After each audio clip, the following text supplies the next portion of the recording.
Let's do it. It's go time.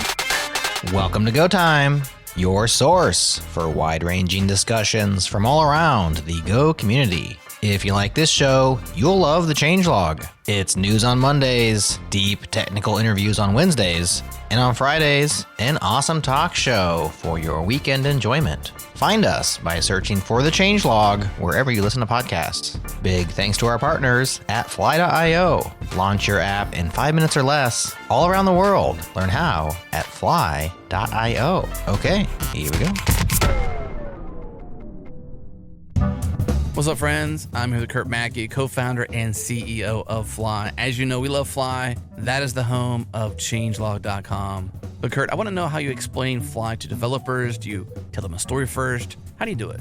I kind of change how I explain it based on almost like the generation of developer I'm talking to. So like for me, I built and shipped apps on Heroku, which if you've never used Heroku is roughly like building and shipping an app on Vercel today. It's 2024 instead of 2008 or whatever. And what frustrated me about doing that was I got stuck. You can build and ship a Rails app with a Postgres on Heroku, the same way you can build and ship a Next.js app on Vercel. But as soon as you want to do something interesting, like as soon as you want to, at the time, I think one of the things I ran into is like, I wanted to add what used to be like kind of the basis for Elasticsearch. I want to do full text search in my applications. You kind of hit this wall with something like Heroku where you can't really do that. I think lately we've seen it with like people wanting to add LLMs kind of inference stuff to their applications on Vercel or Heroku or Cloudflare or whoever these days. They've started like releasing abstractions that sort of let you do this, but I can't just run the model I'd run locally on these black box platforms that are very specialized. For the people my age, it's always like, oh, Heroku was great, but I outgrew it. And one of the things that I felt like I should be able to do when I was using Heroku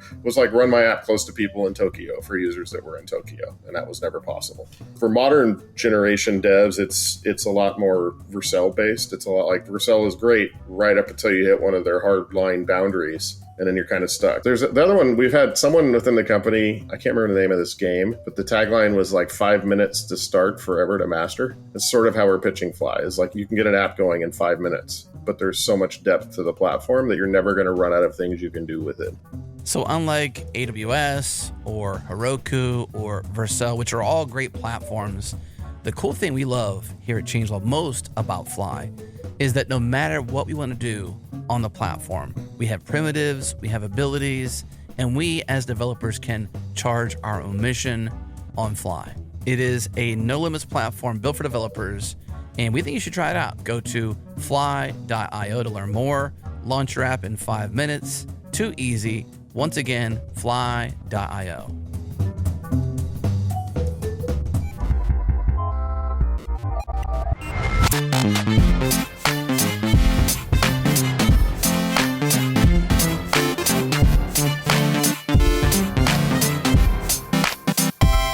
Hello.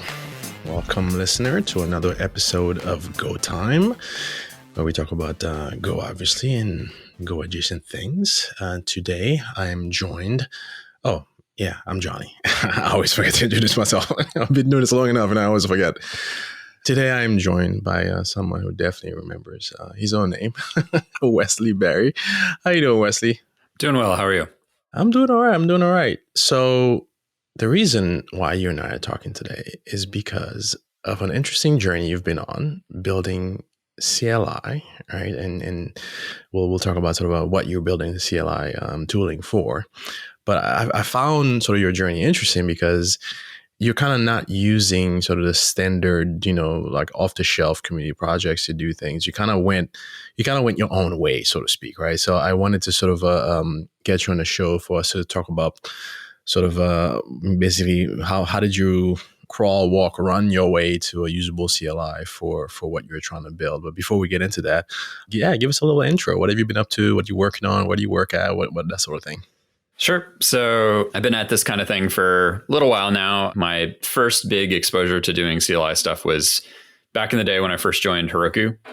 My first year or so there was working on the Heroku CLI, which was all in Ruby, actually, which had its own ups and downs, pluses and minuses. I mean, distributing it was not a fun time, but, like working in Ruby was pretty pleasant overall. I still am more Rubyist than anything else, I think. These days, I work at Anchor, where I do CLI work as well as API work mostly, as well as leading the team because there's 5 of us. So we all have a lot of hats to wear. So just helping keep engineering on track and moving it forward and doing our best to provide a great CLI experience for making encryption not be terrible because, some existing things like, trying to use OpenSSL directly and stuff is, at least for me, has always been nightmarish. I can never remember what does what. And I have to go look back at my notes or something to figure out the magic spell I cast the last time with OpenSSL that got me what I needed kind of thing, So Yeah, that makes a ton of sense. Actually, we actually had an episode about Anchor on the show. I'll put a link to the episode in the show notes. We talked about sort of what Anchor is and does, so we don't have to get too deep into that product on this episode. But we're both sort of Heroku alumni, so that's always fun. Basically, can you get in a little bit into what you set out to build? Like what made it sort of a non-trivial CLI tool, right? It's something that you could just throw, the standard library at or something like that. What did you set out to build? Sure. I mean, there are some parts. I mean, like we are in Go because we wanted to be able to distribute more easily, at least in part. And also because the CTO who was on the show previously was much more comfortable in Go than I am. Like this is my first exposure to Go also, for better or worse. That might have some to do with why some of the standard libraries didn't play out the way that you might expect, is because I was trying to figure out how to even do this thing. But a lot of the goal was really to just provide the best possible user experience we could. And so, once we got past distribution and some other things, then I kind of started to try to figure out, like, given some of the things that I want to do, how can we even do it? Like what tools are available, what's going to work, what's not going to work. And the other thing too is like we're a really small team and we want to be able to move quickly. And so some of it was also a question of how do we quickly iterate, because we're going to, we want to add stuff, but we're probably going to do it wrong the first time, especially right now as we're still discovering what it is that we're even going to do.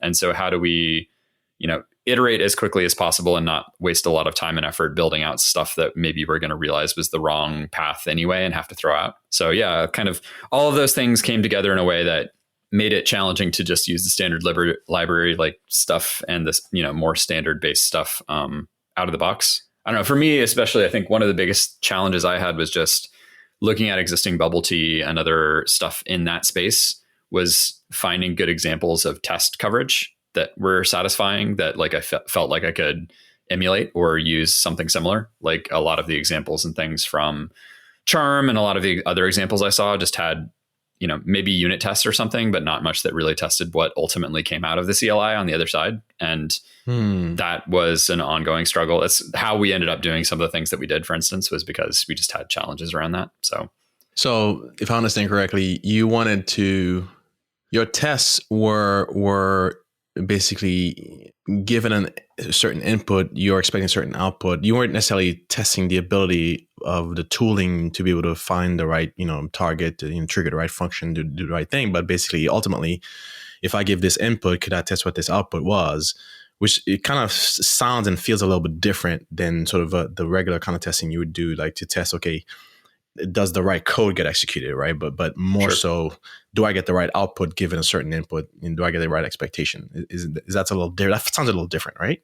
Yeah, I think maybe. I mean, I think especially as I moved into trying to do some things that were a little bit more complicated in the UX, right? Like it wasn't whether or not that particular thing got called. I wanted to be able to test particular cases within that. And also, working on a team and stuff, like I wanted to hopefully not make it as terrible for myself to review other people's changes to the CLI, where I would have to, download and install that branch and manually run a bunch of commands to see if it still looked the way that I thought it ought to look. Right. I don't know. Some of it I think comes from also my background of again, working on APIs, and there's some similar problems there. Sometimes I think of trying to keep track of what changes are or aren't being made and what the final results of those changes will be. So there's just kind of a lot of layers. So I wanted to be able to really dig in and look at what those outputs would be and be able to make assertions about it and stuff like that.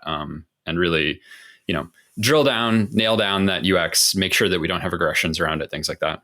So for someone who's listening to this episode, and they're hearing, well, we wanted to iterate quickly. and basically keep things simple because there will be changes. Like to me and to them, it might sound like, you'd want to pick up a well-known library like a Cobra or, you mentioned Bubble Tea and there are others, right? It sounds like basically these things might already be familiar enough to a lot of Go developers that would be an easy decision to make, right? Just pick a well-known library and go with it, right? Like, why did you go differently?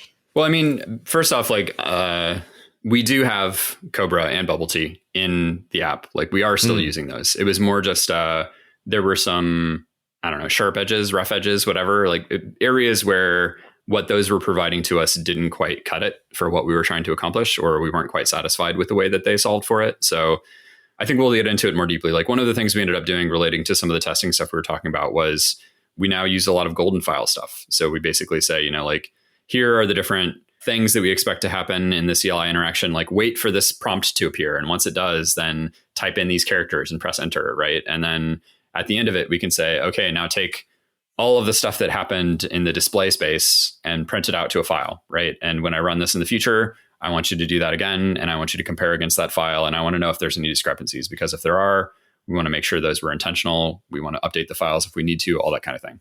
So, like that Bubble Tea has that is great, but at least last I saw, it was just in an experimental library that Charm ships. It's not really part of the core Bubble Tea. So we had to go hunting a little bit to even find it. And when we did find it, we found that there were some gotchas related to it that made it difficult to use. In particular, there are race conditions basically that come along with it because of the nature of when you are doing things that cause the UX to render more things versus when you actually do the check to see what rendered out. Like a concrete example is we have some places where in the UX, it will say, like, I'm fetching resources from the API, has a little spinner. It's a pretty common element that you've probably seen in a lot of CLIs. The problem was that from the way that it did its golden file tests in the library from Charm, if that spins just until it finishes and then disappears, depending on how long it takes to disappear on different test runs, it might or might not appear in the golden file output. And so now you have this issue of either we need to, I don't know, like mock it out or something so that we can more consistently know how long it's going to take, or, it suddenly becomes much more complicated and you need to remember that and deal with that every time you're dealing with a test. And we were not keen on doing that, that got to be a headache pretty quickly. So we actually are still doing something that's very similar, that the core of it is the same thing that they were doing, but we've changed it so that we are making sure that whenever we're rendering something to the screen, we're getting some kind of output related to it into our golden files so that, again, it's consistent from run to run. There's not those timing inconsistencies, even if things appear and disappear. Every time something has changed, it will appear on the screen. And then because we're already in the mix of doing all of that, it gave us more capabilities that more recently we added, like the ability to redact certain things from the golden files, because in some cases it's like, oh, well, the name that gets placed here is, we randomly generate a value there. So there's not always the same thing. But in terms of the golden file, we just want a name value to appear there. We don't really care what the name value is. And we don't want that to write a new golden file or whatever. So since we were already kind of in the guts of things and we already had a pipeline that was touching the golden files, it was pretty easy to make those changes. So, it wasn't that we were totally starting from scratch. And I don't think, or at least I hope, I didn't commit the sort of cardinal sin of I came to this language from a different language and I think I know better, right? I did try pretty hard to see what was there and try to take from and use it. And then, like I said, it's just a lot of it got us pretty far along the way, but not quite all the way there. And so what we've done in a lot of cases is just take it and build a little bit more or a little bit different on top of it to just get us, over those little bumps that we ran into along the way. So I'm going to assume that the CLI has to make sort of network calls to perform certain actions. During your testing, how did that factor into your test? Did you simulate network request responses or did you actually make real network call? How did you handle that? All of the above, kind of. So there's a couple different things. One of the other things that I initially picked up at my time at Heroku and now I've really dived into is doing more spec first API development. So when we're working on API endpoints, which for us, a lot of what we're doing is basically we want to add a new capability to the CLI, which relates to, CRUD operations on a resource or something. Well, how are those going to be driven? Well, there's going to be a REST API on the other side, right? So we have our open API spec that defines what all of the API ought to be doing. So usually when I'm going to develop a new endpoint, I was working on a new thing earlier this week. So I go into the spec, I add in this case, it was a new operation to create organizations. Previously, if you wanted to do that, you had to just go into the web interface. Now I'm trying to add it in the CLI. So I went in, I defined it in the spec, and then right now we're using a tool called, hopefully I get all of these right. There's a bunch of tools. So I believe Prism is the right one for that. So Prism is a node-based command line tool, relates to OpenAPI stuff. You spin that up and you can actually say, here is a spec that has example values in it. When I make a post request to the organization's thing to create an organization, just use the example data from this file and return something that, doesn't necessarily quite match up with what I said, but it is a valid representation of an organization. Because for my initial stuff, like that's fine, right? So usually while I'm developing, I'll start with that. So I'll be developing the spec and developing the CLI in parallel, and then I can actually build out the CLI endpoint that works just against all of these mock datas, right? And then that I found in terms of iterating and stuff is super valuable, because I don't know about other people, like even though I've been doing API stuff for a while, I almost never get it right the first time, right? And it's pretty costly if quote unquote getting it right the first time means writing out all of the endpoints and all of the backing stuff to that and all of the tests to that and all of the database interactions to that and the tables, all of that stuff. Like there's a lot of stuff to that. And so if you make a mistake, it can be a real pain to fix it. So being able to just iterate quickly against the spec directly, it's way easier, because I can be like, all right, great, I'll do this, bang it out. I'm working on the CLI endpoint. Oh, wait, like there's 2 or 3 more fields that need to be serialized onto this record that I just forgot about, right? Like, okay, let me go add those to the spec. Great, they're there. Okay, now the CLI thing does everything it needs to. Now I can go do the implementation, and I have a clear contract that I'm basically implementing against. So we start with that. And then in the same way, when we're doing tests, we have a lot of tests that are marked to run just in that mocked mode. And so in the test context, we spin up a Prism mock server and we run tests against that.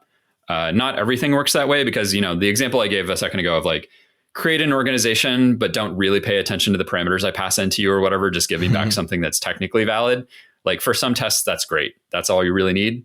But for other tests, like it matters that the database really gets touched and the valid records are there. And especially in our context of X509 stuff, I wish it weren't this way, because it can be a real pain. But sometimes to create a valid record, you're actually creating sort of a constellation of records. It's actually like, it's not just this one record that is valid by itself. You need to create these 6 different records that all have relationships to one another or something, right? And so mocking that becomes a nightmare very quickly, right? So at the same way, we have Prism can also be run in a proxy mode, where instead of being a mock server, it instead passes requests through. But as the requests pass through in both directions, it checks to make sure that everything that's passing through matches against the schema that you provided.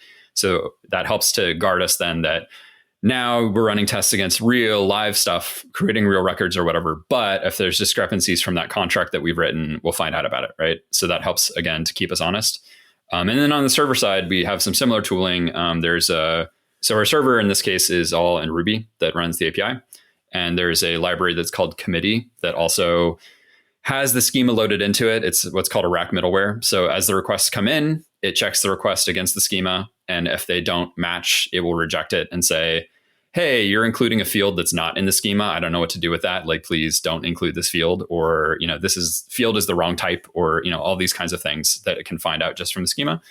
And on the same token, as the request comes back out, it checks it again against it and says, hey, wait a second, actually, like you included 3 fields that aren't in the schema. Like, what's up with that? Right. So all of that, like, provides nice guardrails and helps us to iterate faster. And then we don't always do this because we're such a small team, but it can also be really nice in terms of being able to parallelize some of that. Like once you have a schema that you've agreed upon, like I can continue working on the CLI and I can potentially hand off the implementation of the API side to one of my colleagues, and we don't even have to talk to each other or whatever. We're not stepping on each other's feet. We're both, implementing against the same contract. As long as the contract stays the same, like we can do that without even really having to talk. Like that forms the talking that needs to happen. So all of those aspects have been really nice and definitely have helped us iterate faster.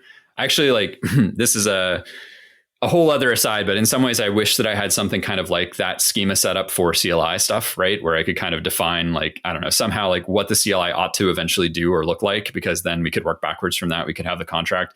I haven't seen anything like that. So if anybody knows of something like that, like please let me know.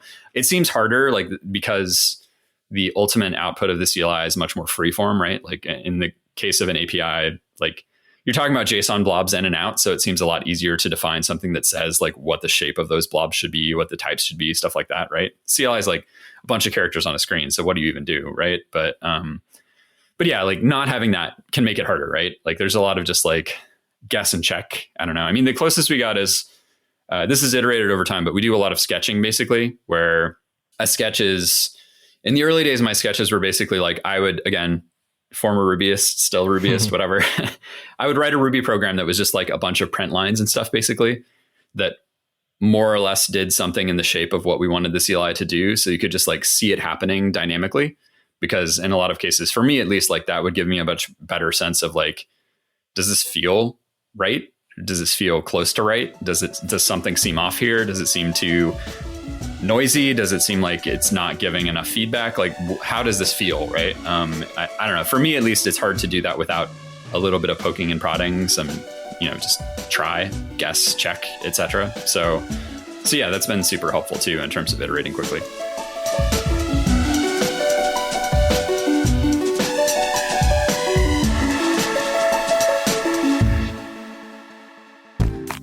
So people love their tools, and they usually love choosing them and discussing them. And sometimes it is great to see what exact functionality makes the choice obvious. And quite often, JetBrains IDEs come up in such discussions, and they're usually two. And today we're going to take a look at a couple examples where the code base, the tasks, and the developer benefit from IDE features to the extent that a purchase makes 100% sense. User 9302462 has this to say on Reddit, quote, IntelliJ, IDEA, and Goland takes a little bit to get used to, but all the features it includes makes it way more powerful than VS Code. My company uses TypeScript, and we wanted to do a refactor of 100 plus enums across 5 different repos, which means you can't just change the source in one repo, you have to do it in all repos. And the reason for the refactor is we had different devs working on different programs in order to meet a tight deadline, but there was no standard naming convention, which makes it difficult for the front-end folks to work with. No one wanted to take on this task, and it was kicked down the road for a couple weeks. I chose to take it on one day when there would be no more PRs or possible merge conflicts. It took me about 6 hours to change 80 plus values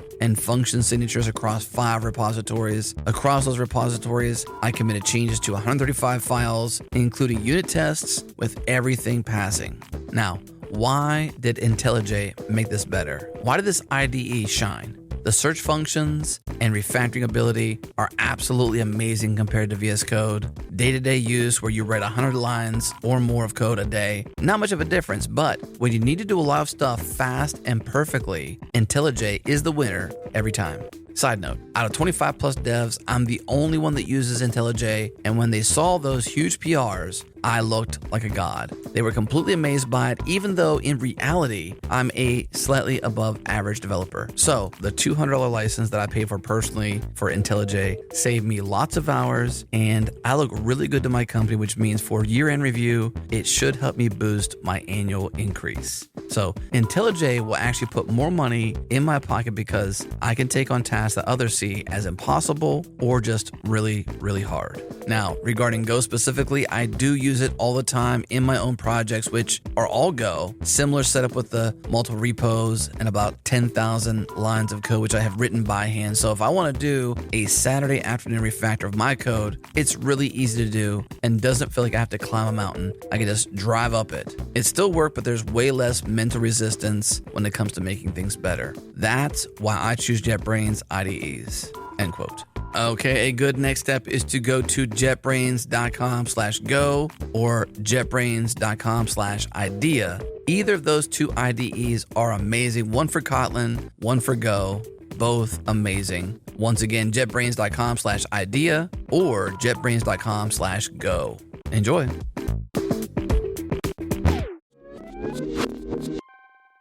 How have you dealt with sort of the versioning, like in the compatibility between things? Because I imagine if you're distributing a CLI, there's a possibility that a customer will have a version of the CLI that doesn't work with the current iteration of the API, right? That has to talk to. How do you handle that?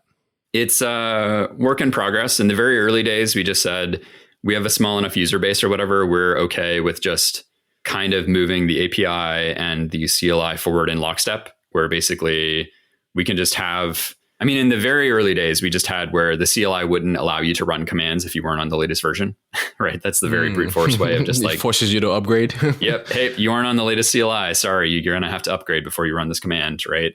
And so one thing that we've done actually as a way to kind of be able to fall back to that if we feel like we absolutely have to, but to not have it be the normal behavior, is now we have where we're able to return to the CLI. This is the minimum acceptable version, right? So if we get to a point where we know we're going to release something big in the API that is a breaking change, and we just want to pull everybody forward because we don't want to do that all the time, but sometimes it might be worth it. Like that is our, break glass kind of thing, is to just say, hey, I know previously we said you could be on whatever version of the CLI, but we just made a big change and we do not want to have to deal with the backwards compatibility. It isn't worth it, whatever. So that's one possibility. Similarly, we don't expect anybody else is consuming the API yet, so we're not too worried about making those changes. Like we're controlling sort of both sides of the equation, but that will not always be true, right? And API governance and versioning is, that's a whole other headache and conversation. But yeah, that's the main thing we're doing. Otherwise, it's similar to other CLIs. If there's a new version, it'll let you know, but it won't make you go to it unless you really feel like it. But yeah, we'll continue to revisit that and see how that works over time. But that's kind of where we're at right now. So it sounds like you're still sort of iterating, trying to find that sweet spot, or do you think you found it? And perhaps what would the next step look like? Would you be going back and saying, okay, we've learned a ton, right? We know what works, what doesn't. We know what works for us and what doesn't work for us. Like, would you build it like differently or the quote unquote right way now, or would you go back and sort of reinvent that wheel, or how would you next step look like for you? It's a mixed bag. I think relating to some of the golden file stuff we were talking about, right? Like I like not having to deal with those race conditions, and I like having some capabilities to do some of those like redaction or replacement things that weren't otherwise available. Like something like that, I think I would still really want. Even to the point that now when I'm doing sketches, I actually don't do the Ruby file sketches like I used to.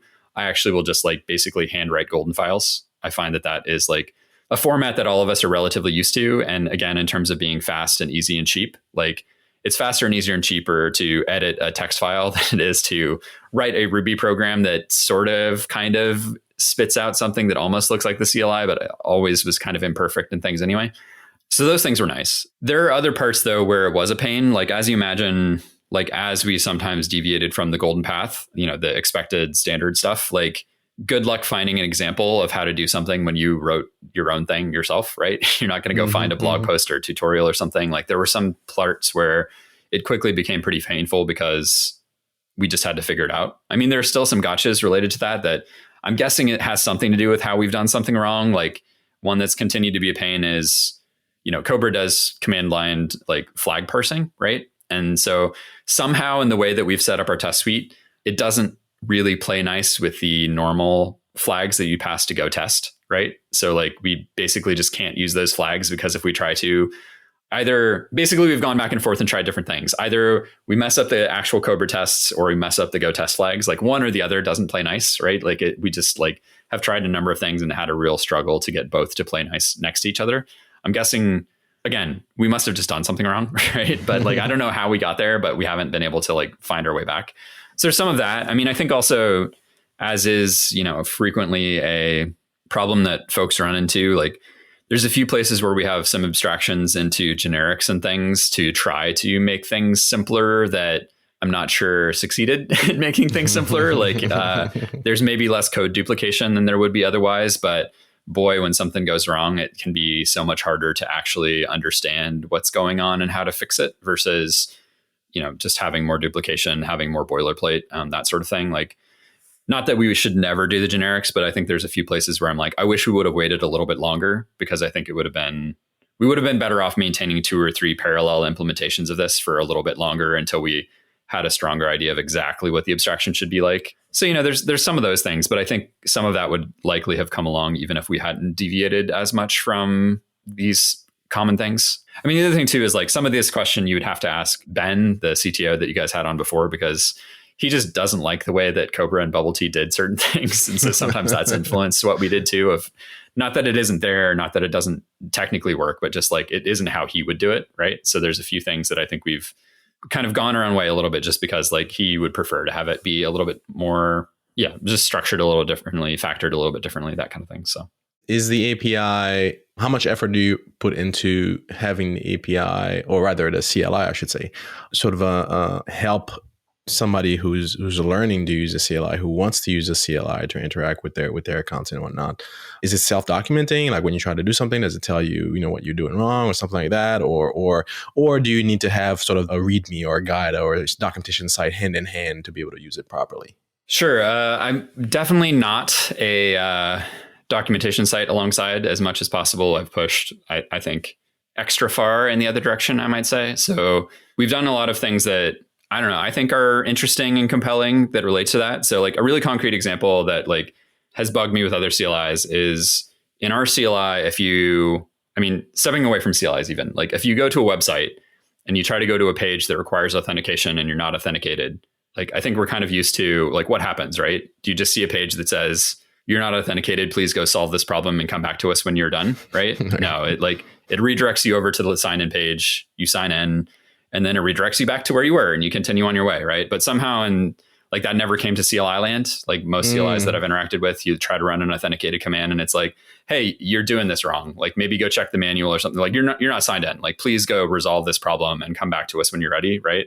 So that feels like the sort of like more along the lines of like, you need the document hand in hand. You're not going to get anywhere if you don't have it kind of thing, right? Of like, please get your stuff together and come back to us when you actually know what you're doing, right? Like that's very hostile, not helpful. So, in that very narrow example of sign in, right? We have all of our auth commands set up where if you're not signed in, it just says, hey, number one, we can see you're not signed in. Number two, we know how to sign you in. We're well aware of it. So we're actually going to just help you do that, right? We're going to redirect you basically to the sign in command now. And okay, we've finished the sign in command. Everything went well. Great. You're signed in now. So let's just go right back to where you were because we can have, we're reasonably confident that's what you were trying to do in the first place. Right. So we started with that. And like with that in mind, then we've actually been starting to find a few more places to do similar things. So, another example is kind of similar to GitHub or other things. In a lot of cases, you have to define like which organization you're operating inside of. Right. And so a lot of CLIs you'd expect probably you're going to have to pass like an org flag or this thing's just going to crash and tell you, by the way, go get an org flag and come back when you have it. Right. So we did a similar thing where it's like, if you run a command that needs an org, we get to the point that we're like, oh, hey, like we need an org. You didn't provide one. We know how to look up orgs. Like, let's just look up the orgs for you and provide you with a selection list and you can choose which one you want. And then we'll just continue on our way. Like we don't need to interrupt this flow and have you go figure out everything. And like, cause yeah, I for one, don't enjoy this experience of like, I tried to run the command. I got to the first error. I went and figured out how to fix it. I ran the command again, got to the second error, went and figured out how to fix it. And 6 or 8 iterations later, you finally have one command that you can run and it succeeds. But, among other things, like good luck remembering again, like the sort of magic invocation that it took to get that to work. And like, you're going to have to go through that same pain the next time you come back. And especially with something like what we're working on, where it's around certificates and stuff, like we hope in a lot of cases, like you're not having to touch this multiple times every day. Like you set up your certificates and hopefully they're like pretty good for a little while. Otherwise, you probably have a big problem. And so if it's something where you have to go through a lot of pain and like totally forget how it works and come back and have to just learn from scratch again, that's going to be a repeatedly bad experience, right? So we do as much as we can to really just help the user through it. To like, one of the core things they're working on is based on setting up local secure context for development, right? So you can go to like lcl.host and see that in action. You can download it and set it up. But we really geared towards trying to we want you to be able to basically just run one command and the command will do what it needs to do. Like we will figure out what needs to happen basically to end up that like when you finish running through this command successfully, you have local secure context stuff set up, right? And, some of that's still a work in progress. I don't think it's totally perfect that that's actually what happens in reality, but it's pretty close and it's getting closer all the time. And, there's other parts to that too. Like it's set up where it's intended to be reentrant, right? So if you actually run the command and for whatever reason, there's a few cases where you actually like drop out of the command because it tells you need to go do something first, right? And come back. When you run the command again, it looks to see the state of your machine and it can figure out, oh, well, we can skip this step because we can see that you've already done it. So we don't need to do that one again. Oh, but you haven't okay, now we know that you're right here. So like, let's continue where we left off and get you to where you need to go. So yeah, definitely. It's been interesting because obviously there's a lot of like TUIs and other things that are very interactive, but that's not really what we're doing.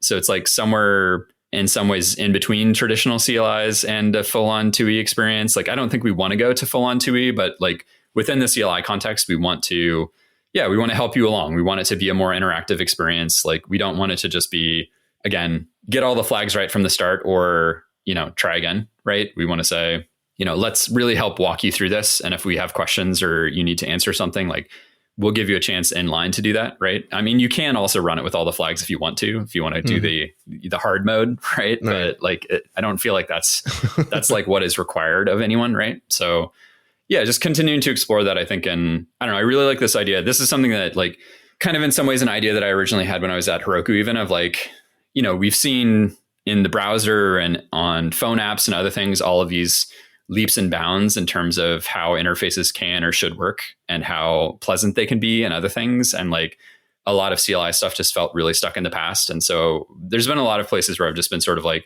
hey, like, what can we borrow from those contexts where people figured out these cool things that are really compelling? Like, which of those can we reapply here? Not all of them are going to translate, right? But I think at least some of them do. And those ones have been some that have been successful for us so far.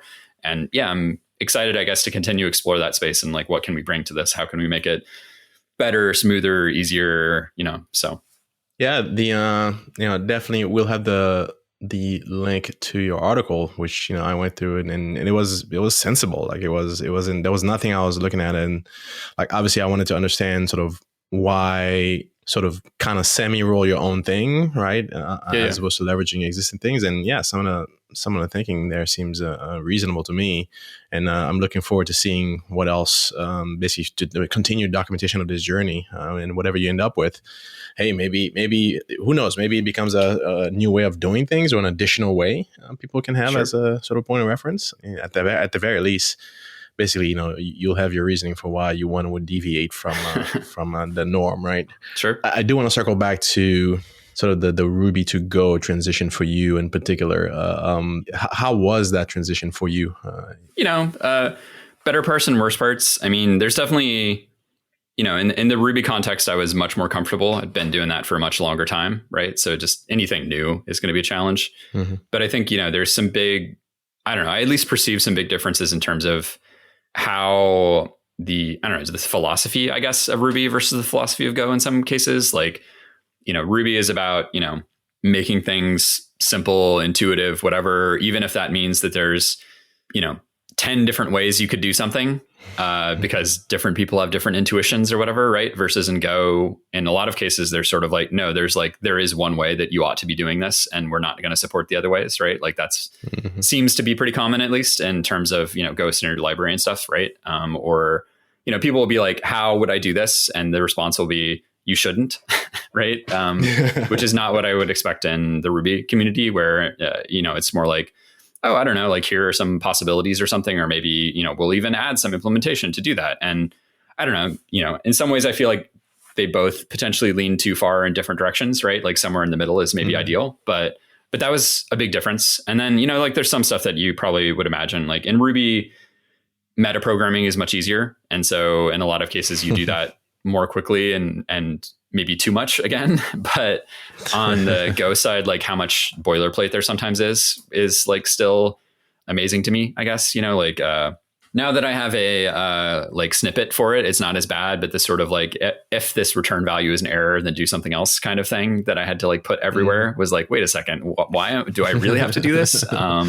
Like I understand more why now and it doesn't bother me as much, but especially at first I was just sort of like, I guess I just put this everywhere because I've been told to, right? Like not because I really understood what was up with that. And then, there's other little things like I hadn't had to do pointers in a while and I still mess up pointers. I mean, I think probably everybody, if they're being honest, messes up pointers a decent amount in terms of, do I need to dereference it here or not dereference it here? And, all those kinds of little things. Or the other day I was running into, yet again, this sort of thing of like, I was checking to see if something was nil, but like it's always a pointer. It's never nil. It just might be a pointer to a nil or something, right? And I'm just like, it's like had to have somebody else look at it and tell me what I was doing wrong because I just like couldn't reason about it somehow. So yeah, there's a lot of little gotchas like that, and just getting up to speed on something is always hard. And like I said, I think I had some particular troubles just because I really struggled for whatever reason. Maybe I was just looking in the wrong places to find good examples of what I felt like were the kinds of tests I was looking for bubble tea, right?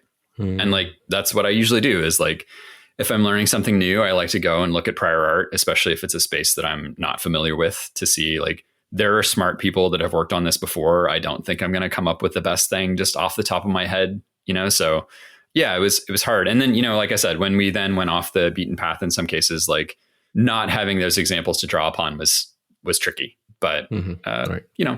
we made it through. But yeah, Go is fine. It's different. I don't know. It seems to be pretty good at some things, and it's a bit of a pain in other things. But I mean, that's every language for you. So Knowing what you know now about Go, if given a choice, if the choice were yours to build this tool in Ruby or Go, would you stick with Go or go back to your roots, so to speak?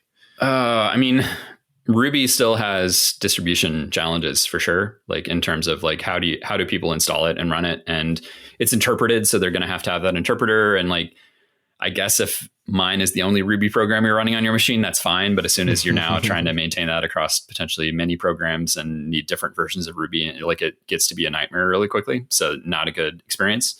So something that could be distributed well would be important. Go obviously fits into that. I don't know. I might look at there's some other language choices I think that could fit into that as well. But Go now I have more familiarity with, so I don't know that I would want to necessarily start from scratch again. And, like I said, even though we needed to build some additional things to get what we needed on top of Bubble Tea or whatever, like a lot of the core Bubble Tea stuff is really nice. Like we have been able to do some really nice UX-y things in it in terms of, again, like the drop-down selectors for which organization you want and stuff like that. Like those are all just Bubble Tea components that I can pull off the shelf and use, right? So yeah, I think I would be fine with doing Go again at this point. I don't know. I mean, time will tell, I guess. I don't know how many more CLIs I have in me, Right. All right. Yeah. So, before we transition to unpopular opinions, is there any sort of parting words, a recommendation that you'd give to, someone or perhaps a team that is looking to embark on a similar journey? Yeah, I mean, there's a couple things, I guess. One is just whether it's, CLIs or APIs or whatever, they can be really expensive. So look for cheap ways to do things. And so partly we talked about that before, like doing sketching, doing mocking, things like that.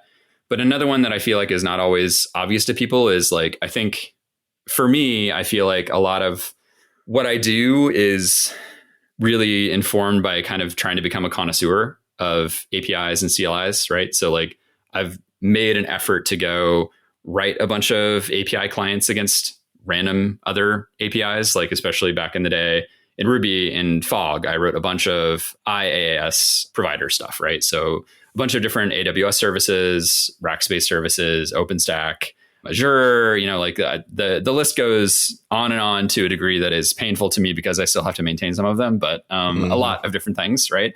But it's a lot cheaper and faster and easier to interact with and learn from somebody else's API than it is to make all those mistakes yourself, right? And it's not perfect, but I do feel like I was able to develop a sense of, I don't know, sort of taste by being critical of those, to be able to say, I maybe sometimes don't even know exactly why, but I don't like that, right? Like I don't like how that feels. I don't like the gymnastics I had to go through in order to write a client that would actually do that thing in a way that seemed consistent to me. Like something is off there, right?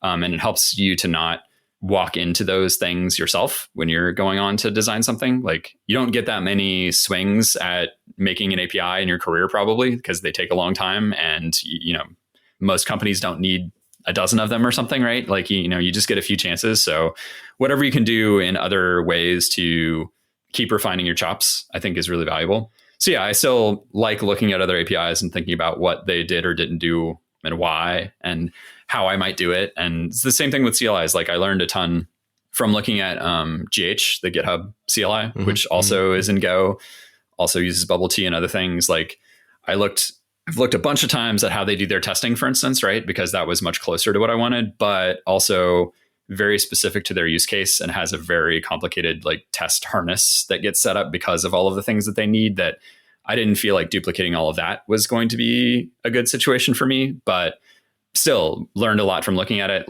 I've looked through a ton of their code, used their tool a lot, like a lot of what they do, like not exactly how I would do it, but again, you develop those senses. But yeah, like so do the cheaper things because you can do more of those more quickly, right? And you're not going to get it right the first time. And so If you're going to get it wrong anyway, do it wrong and cheap instead of wrong and expensive. I think that's probably one of my biggest pieces of advice is just like work in that space until you feel a little bit more comfort and a little bit more confidence, and then move into the spaces that are more expensive.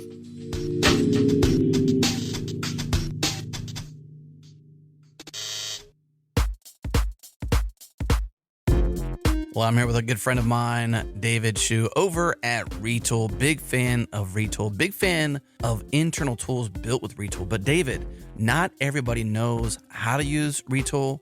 What can't you build with Retool? Yeah, so Retool is really good for building any sort of CRUD application where you care mostly about security, authentication, authorization, sort of internal facing things, basically. If you're looking to build, let's say like Google Maps, for example, probably you should not be using Retool for that.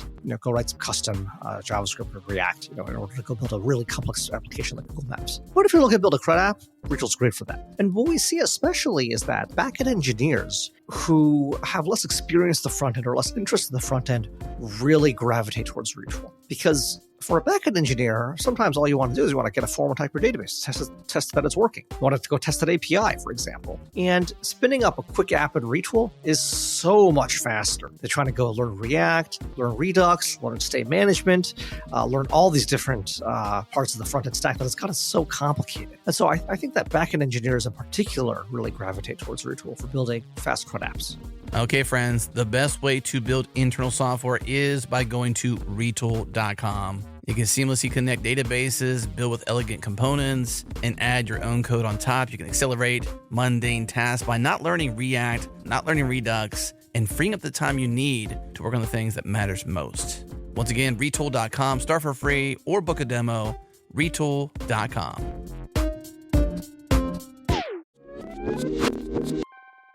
All right, let's get ready for some unpop.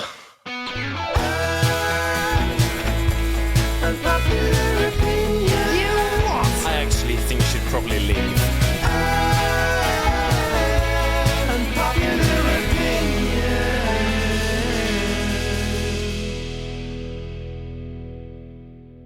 All right, lay it on us.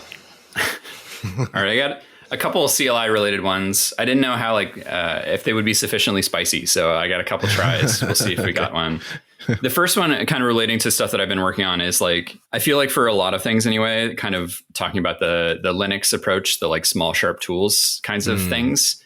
I feel more and more like that's necessary but not sufficient, I guess. And so even within the context of a given tool, so this is something that again, exploring within our tool, I mentioned this big LCL command that does all of the things, right? Not very small, sharp tool at all. But one of the things we did is actually underneath the covers, it's actually a series of commands, basically. So it's sort of like a workflow almost. And so I'm kind of exploring this idea that it's important to have all of those small, sharp tools, right? All of those individual commands, but having something that ties it together for the user in a you are trying to accomplish this thing. I'm not going to make you figure out which set of 10 commands you need to run. I'm going to pull them together into something that's coherent. I think there's a lot of value there that I guess I wish more things helped with in some way, shape, or form. And, it's similar, I guess, also I think about this more and more in APIs. Historically, my inclination was to sort of be what's the set of resources I need to provide in this API? All right, I'll set up CRUD for each of those and my job is done, right?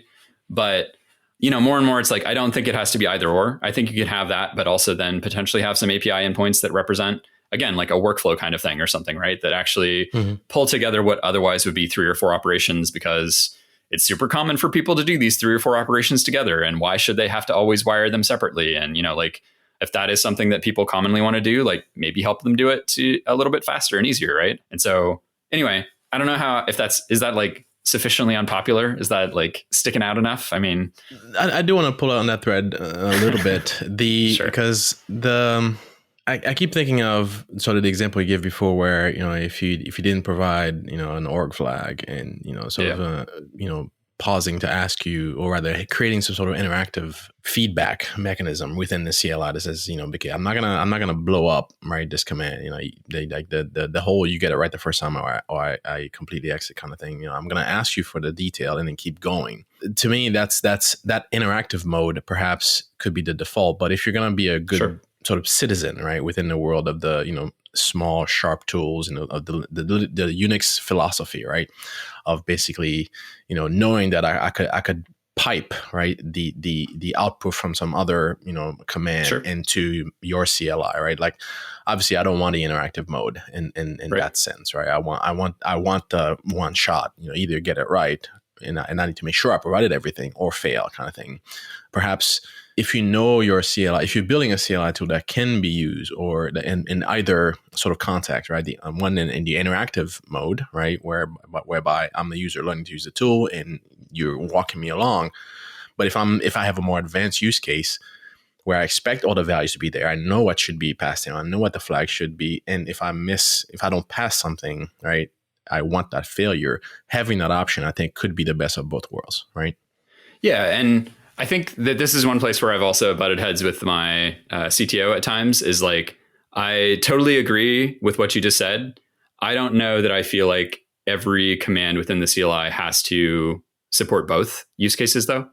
I think it's quite possible that you have just a distinct set of commands, basically, that you're like, for instance, the LCL command that like is like everything and the kitchen sink, right? Like, maybe that just doesn't make sense to ever be run outside of interactive mode because it's just trying to do too much. If you actually wanted to run it with like all of the flags or fail, you're going to have to provide 20 flags. And do you really want to do that? Right? Like, it's just like impractical, right? Like, maybe in that case, we say, hey, we do have this nice interactive mode to really hold your hand and help you get through all of this.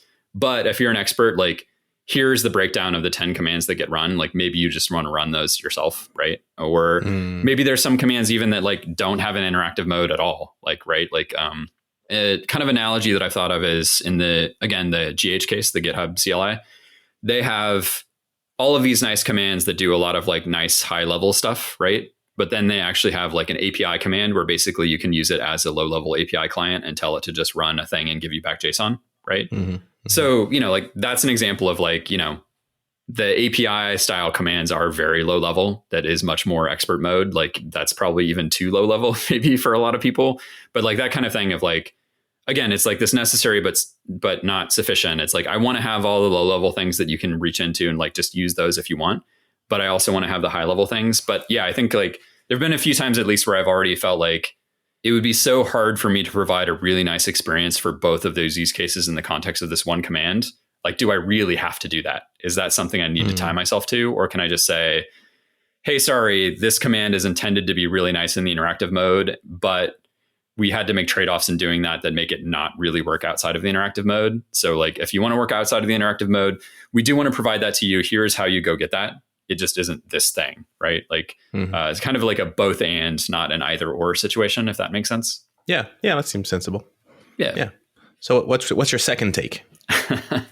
It's kind of related, but again, like, relates to an argument that I've had with the CTO, is that especially for more, I guess, CLI commands that have multiple commands, they aren't just like a one-off command. So something like, like set or awk, it just does one thing, right? So I'm not including those. I'm including things that are like multiple commands. I would argue that in that context, like, positional arguments are just a mistake. Like, you just shouldn't use positional arguments in a multi-command CLI. And we've had like, boy, did we have an argument about this. This feels like more obviously spicy. So I thought this would be right up your alley in terms of unpopular That's a good one. stuff. Yeah, that's a good one. And I don't know, you and me both. I think we are in the same camp there. I don't even like initializing values and things like with positional. Like, I want key value. I want to be specific. I want to say this value for this particular property or attribute. Like, I prefer the explicitness because I've been bitten by so many bugs whereby somebody changed, the order of things, and all of a sudden some assumptions, are now, I'm doing the wrong thing because the value type happens to be the same thing, but you've changed the order of things and now the wrong thing is assigned to the wrong value. The test still passed because you're still passing strings where strings are expected, still passing answer where answer are expected, and then you're having these really nasty logic bugs that I've been bitten by that so many times. So yeah, definitely in that camp. Yeah, and there's one other thing that I'd push on too that kind of relates to some of the philosophy that we were talking about in terms of how I approach this stuff, which is that I feel like when I'm designing CLI other stuff, like, one of the big things that I'm trying to do is transfer knowledge to the user, right? I'm trying to make it so that they learn what's going on, that when they finish, successfully running a command, they're a little bit more prepared to successfully run the next command. And the problem with positional args is usually in a multi-command CLI from one to another, the positional args mean something different. They aren't the same. Mm-hmm. So whatever you learn in one command does not transfer at all to another command. So you end up in this situation of like, I learned what command 1 and 3 are in this command. Great. Does that apply anywhere else? No, not at all. Not even a little bit. It's not going to help you. It's not going to transfer. And so I want things that are more transferable, and flags feel much more like that. So an exception even to like the multi-command CLI is if somehow you have something where the first positional arg or something could always mean the same thing on every command, then it's transferable, right? Mm-hmm. Then I think you're safe. Then I think that could be a good experience. But outside of that, just use flags. Yeah, it's a little bit more typing, but how often do you really have to do it? And that clarity and explicitness is quite valuable. So yeah. Exactly. Yeah, I'm definitely in that camp. So yeah, but we'll see what the people say. I don't think you'll get a lot of pushback on that second one. But maybe sure. In the first one. But we'll see. Sometimes I get surprised by these things. Yeah, me too. Awesome. Wesley, it's been such a pleasure having you on the show to talk about your journey. And yeah, and whenever folks deviate from the standard path, I always love to hear those stories because not everything works for everybody out of the box the same way, right? So. Sure. Yeah, definitely enjoyed chatting with you. And I'll keep an eye out on anchor.dev and, on the blog and see if, things pop up, just, drop a note. Let me know, hey, I've got some new stuff, maybe we'll bring you back and keep digging into this. This is pretty cool. Yeah, sounds great. Thanks so much for having me. It's a fun chat. Thank you for listening to Go Time. We appreciate you spending time with us each week. If you haven't yet, check out Changelog News. It's the industry's only weekly newsletter that's also a podcast. One reader calls it so good, he considers it a competitive advantage. Read and listen to the latest issue at changelog.com/news. Thanks once again to our partners at Fly.io, to our beat freak, the GOAT, Breakmaster Cylinder, and to our longtime sponsors at Sentry. We love Sentry. You might too. Use code Changelog. Save $100 on the team plan. Too easy. That's all for now, but we'll talk to you again next time on Go Time.